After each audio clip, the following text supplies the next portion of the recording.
As photographers, we don't just wear the hat of photographer, we wear the hat of therapist sometimes, and we wear the hat of psychologist, and we wear the hat of authenticity celebrator, or, there's just so many different hats that we wear besides the actual business side We of things. treat people like rock stars. Yeah, everyone is. And they keep proving us right. It's amazing. What's up, guys, and welcome back to the Paper Jacket Podcast. In today's episode, we talk with Sam and Steven from the Lunar Studios. They own a photography studio over here in New Smyrna Beach of Florida, and they offer many types of photography services. They have a beautiful story to tell, and I cannot wait for you to hear it. What's up, Sam? Welcome to our Paper Jacket Podcast. Thank you. Happy to be here. Love to land. So you got to tell our audience what you do and where you do it. Yes, so I am a professional photographer. I specialize in boudoir. My husband, Steven, specializes in headshots and branding, and we also run a full event photography team. I'm also a published author, and I sit on multiple nonprofit boards. Well, since you hardly do anything. Nothing at all. Let's maybe our audience doesn't exactly know what boudoir is. Right? I don't even know if I'm saying it correctly. No, that's fine. So it is simply women's empowerment photography. Yeah. The word boudoir obviously means bedroom. It's a woman's or a woman's private space. Right. And so the sets are geared towards that. It's lingerie, it's hair and makeup, it's the full experience. So just to give you kind of an idea what my clients go through, we meet beforehand, we talk about ideas, I get them comfortable, they arrive for the day, they change into a robe, and then we start on hair and makeup. So I have a professional artist on my team.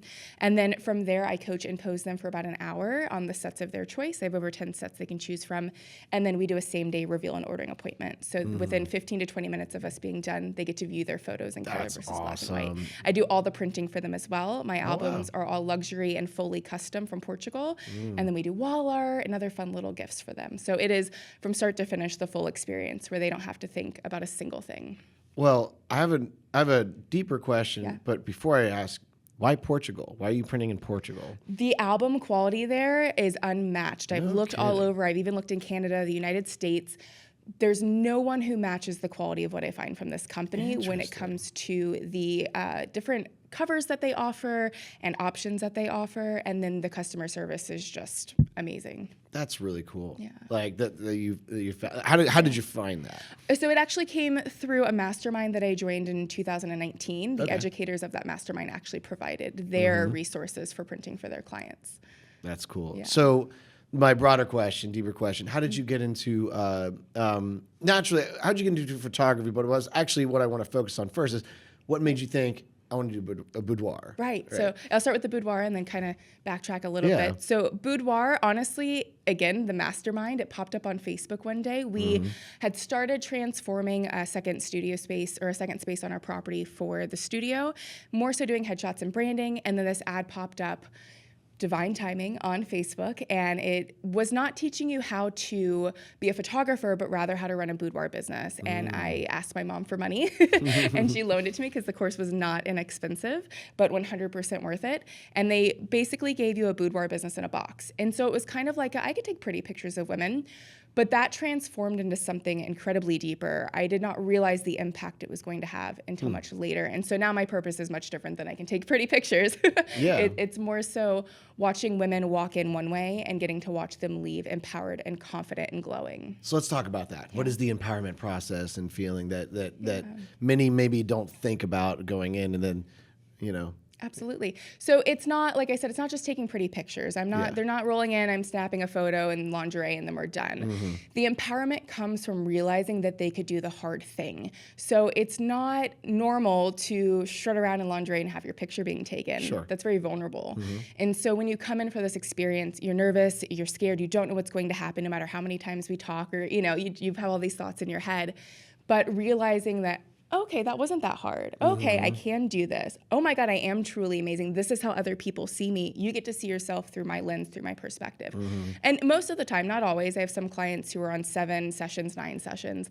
But for a lot of clients, I am a little bit of a stranger. And so they get to see themselves through someone's perspective that doesn't know them and doesn't know necessarily the grief or hardness they put on themselves. Right. So when they're coming to you, are they already sold on the idea of boudoir, or are you kind of like sharing with them why it's important, and like how does that go? I'd say both. So a huge part of what I do is a women's only VIP group. And that is where I get people warmed up to the idea of boudoir. So most of the time, I mean, I have some clients who book the day they find me, and I have some clients who book 5 years later. So it just kind of depends on the person. The people who are sold on it, I get an email immediately, get me in at your first date, and others, they'll court me for a little bit, back and forth conversations, and then they'll eventually book. So it just depends. Walk me through a little bit of the process of like how someone goes from like feeling kind of okay for it, but then like what do they truly feel afterwards on the apartment? Why are they bringing that photo album home, and why is it a big piece for them? Absolutely. So the why is interesting. The why goes a couple different ways. I will say I get more women going through divorces than I get brides, so that's always interesting. So it's kind of that finding themselves again. Yeah. But the why could be a gift for someone else, but something they always realize in the end is that the session itself was actually the gift for them. Whether that album gets to be seen by anybody else, that might be a gift for them, but the experience is a gift for themselves.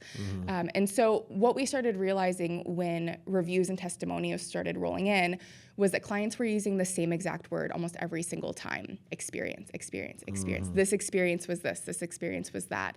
So it's kind of watching them, again, discover that they can do the hard thing through that experience. Now, I'm coming from a completely like,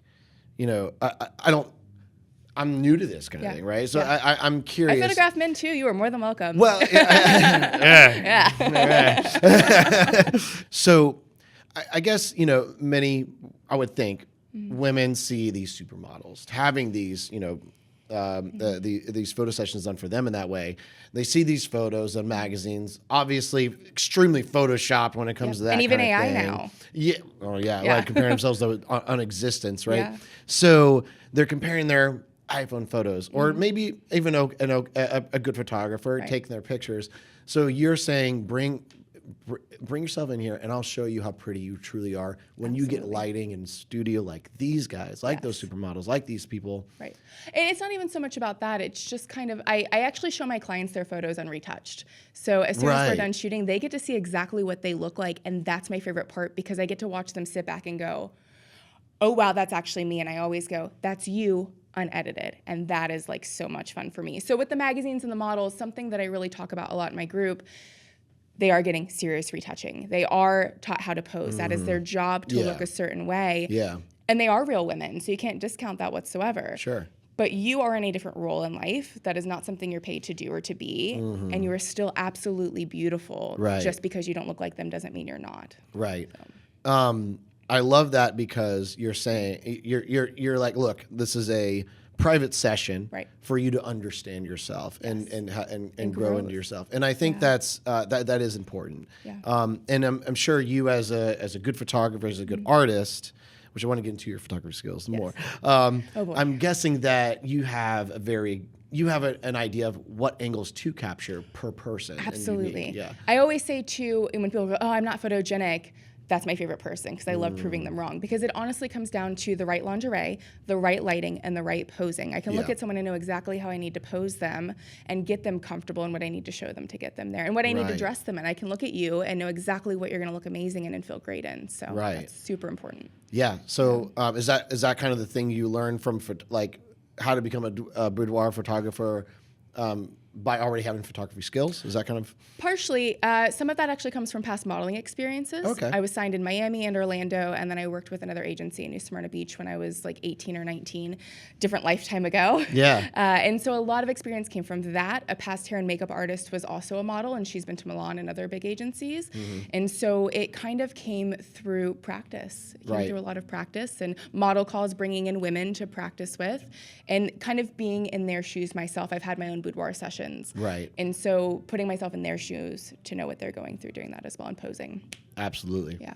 So let's talk about your photography skills a little bit. When it comes to how you got into photography, why did you choose photography, especially if you were already modeling? Yeah. Right. What made you want to go on the other side of camera? Modeling definitely was not a career choice. It was definitely something where I got noticed by an agency in Miami, just posting pictures of myself, and actually went to college with the guy who owned the agency. I graduated from Stetson. Oh, nice. So that's actually very interesting. So I did not know that I had a creative bone in my body whatsoever. I graduated from Stetson pre-law. I have a major in English, a political science minor, and a business administration minor. Okay, just add more to the resume. Yes. I can't keep track of it. I can type it up all for you. My LinkedIn has most of it. But so I actually was going to go to law school. I wound up following my ex-husband's career around the country instead. So it took us to Omaha, Nebraska, which I had no idea where that was. I had to look on a map and was like, I'm going where? And then I saw dueling tornadoes, a picture of dueling tornadoes, and I was like, okay.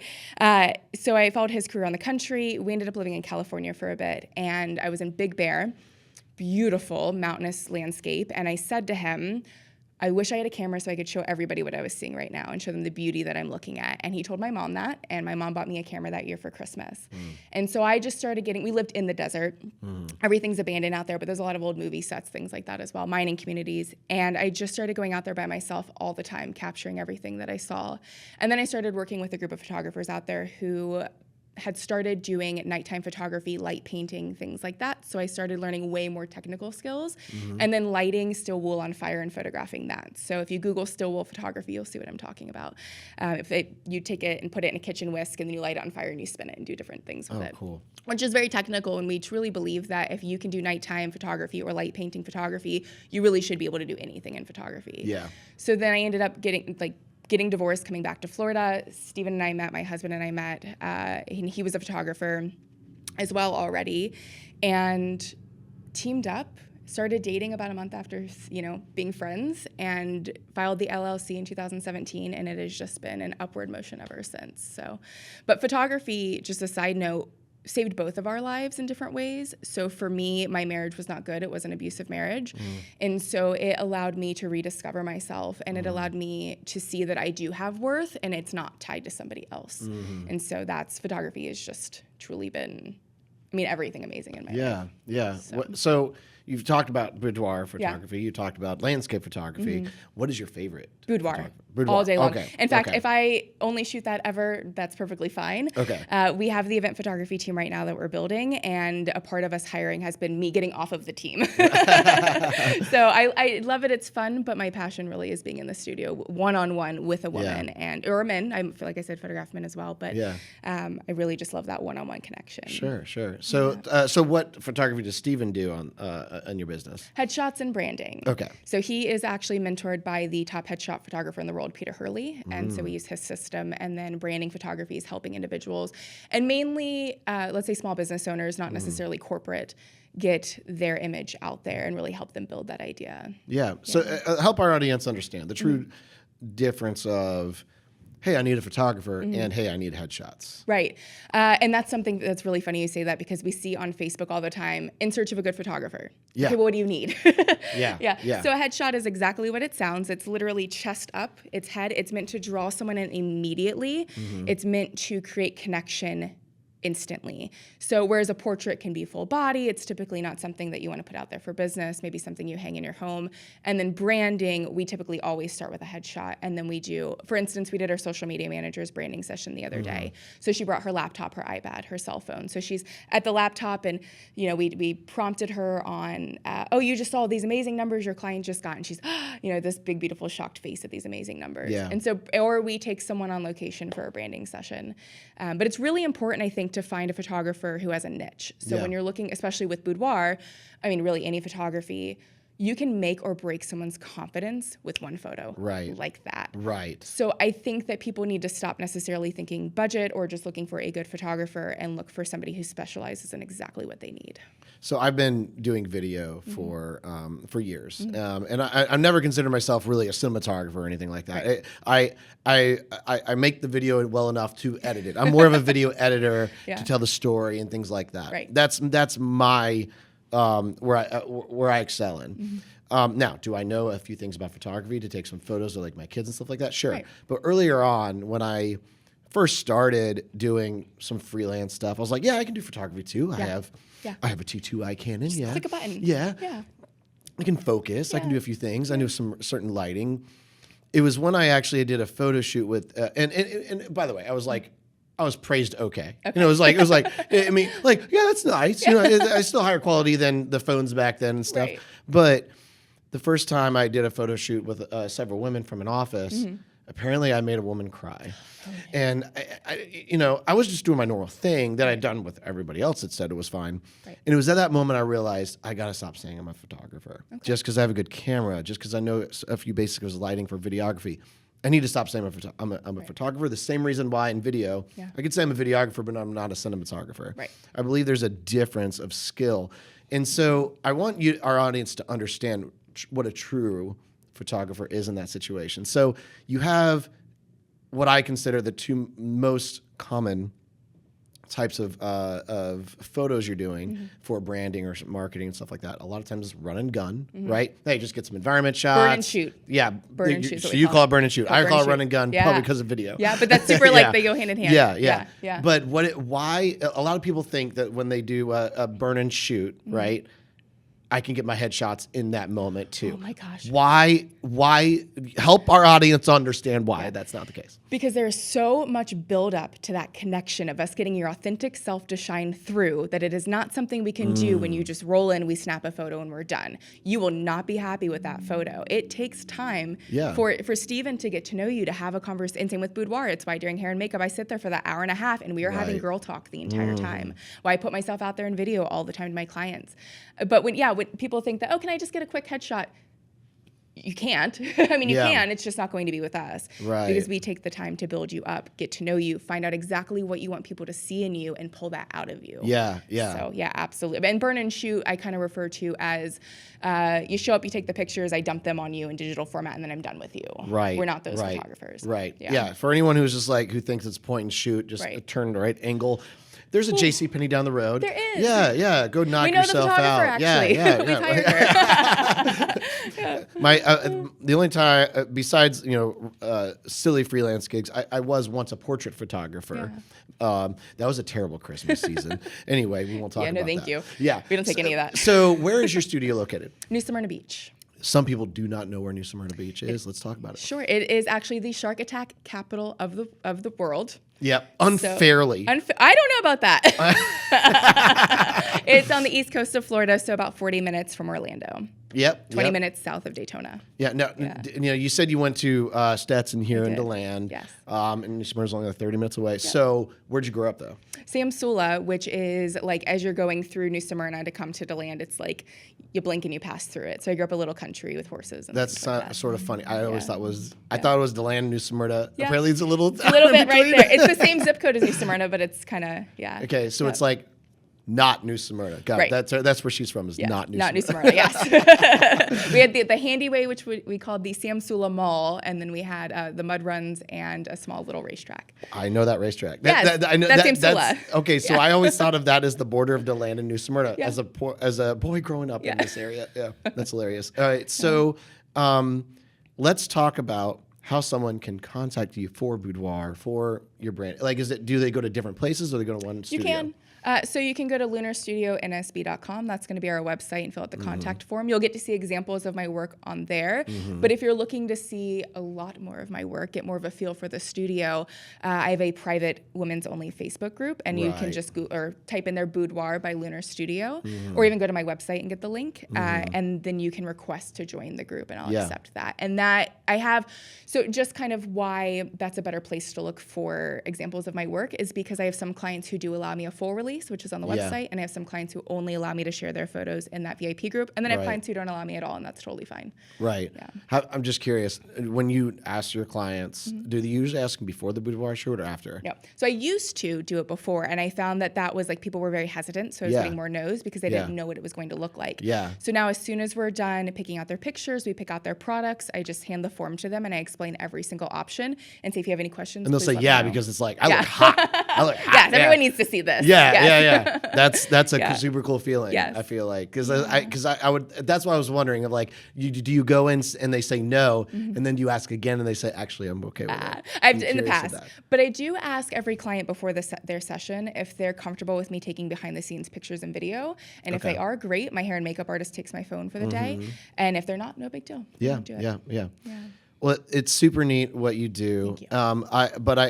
I want to know before we and you said you talked to me how photography saved your life, but I didn't get how it saved Steven's life. Steven went through multiple deaths in his life, probably within about a year time frame, and also went through a very serious breakup and was just out on the beach and out at night taking photos and relearning himself, same way I did out in the desert. And so that helped him rediscover who he is and the direction that he wanted to take at this point in his life with all these major life changes.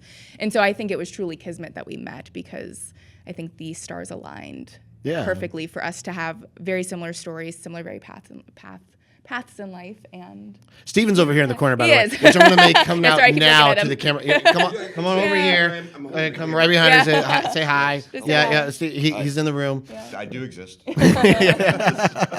I want to surprise. He didn't know he was going to be on camera, and so I wanted to surprise him. But he's always handsome. So it's fine. Yeah. How does it my life? So what she was saying is very true. But what happened was, you hit a piece where in life sometimes where you stop seeing anything beautiful, and then I saw something beautiful, and you realize you can either wallow in your misery or you can look for beautiful. So I started looking for beautiful, found it everywhere, and that's what. Same with you, I think. Yeah. And I think that's why we are so successful, because this comes from a very authentic, deep place for both of us. It's not just, I can take pretty pictures or this is what I want to do for a living. It's very much so tied to our purpose and our meaning in life. And it wasn't because I was good. My first headshot was absolutely horrible. I looked at it. I didn't even know why it was so bad. I'm like, what is this guy? Headshot? Yeah, it's square. I can do this. Yeah. So I found a mentor, and getting someone to dump 20 years of experience on you as much as they can, as much as you can handle it, is priceless. It's invaluable. But I found the psychology of photography is way more important than the equipment changes, the technique, the aesthetics change. Absolutely. But if you're going to work with people, to be able to connect with them and create a repertoire with them in a short amount of time and get them to show you just for one fraction of a second themselves without a mask on, that's your job. And that's where, as photographers, we don't just wear the hat of photographer, we wear the hat of therapist sometimes, and we wear the hat of psychologist, and we wear the hat of authenticity celebrator, or, there's just so many different hats that we wear besides the actual business side We of treat things. people like rock stars. Everyone is. And they keep proving us right. Yeah. It's amazing. So, before we end, I want to ask you both, why is it important for a business, small or large, to invest in higher quality photography? Like in the age of a photo and a video live and die in seconds on social media and things like that, why is it important to still invest into that? 2 reasons. I'm going to start with the smallest one, stopping the scroll. You only have a split second to get people's attention, so it's really important that it's high quality. The second reason is, and the biggest reason in my opinion, is telling people that you take what you do seriously, and when you hire the proper people to showcase your business and you put your best foot forward, I am going to take you a lot more serious than I would if you just posted some cell phone picture. Absolutely. If you invest in yourself, it shows. Yep. I tell people all the time with headshots, like she was saying earlier about someone walking in and going, I'm here for a quick headshot. I doubt it. Yeah. You could slam it on the first round. And we have had that happen once. Once. To me, value is not shown by how long you take on something. Right. It's your talent at the end of the day. You are paying for our talent, our skill, and our expertise, not the time frame, or even necessarily always how many pictures you're getting. If we can get X number of absolutely insane shots, you're going to be able to keep using those and using those. Yeah. And we also, the way we work with branding sessions, we like to imagine that every photo isn't just one photo. It's 10, 20, 30 photos. You can, especially with things like Canva, you can make that photo do a million different things for you. It's limitless, really.